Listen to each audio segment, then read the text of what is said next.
আজ আমি মদ ছাড়া চলবো না। মদ খেয়েছি মদ। জামাই, তোমার এত বড় সাহস, তুমি আমার বাড়িতে এসে এর হুজ্জতি করছো, আশেপাশের লোকটাকে বলবে নাকি? হ্যাঁ শাশুড়ি মা, বেশি কথা বলবেন না। আমি কিন্তু আপনার বাপ মা তুলে কথা বলবো এবার, তখন ভালো লাগবে তো।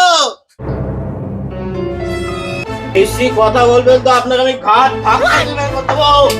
তুমি আমার বাবার বাড়িতে দাঁড়িয়ে তুমি আমার মাকে ঘাত ধাক্কা দিয়ে বের করে দেবে? মা, আমি এর সংসার করব না। বেরো আমার ঘর।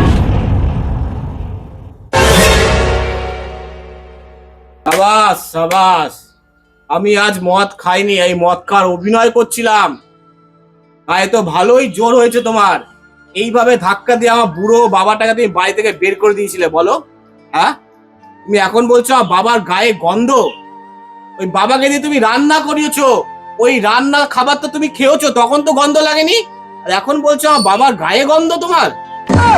কি জামাই, তুমি এ কি বলছো? তোমার বাবাকে ঘাট ধাক্কা দিয়ে বের করে দিয়েছে আমার মেয়ে?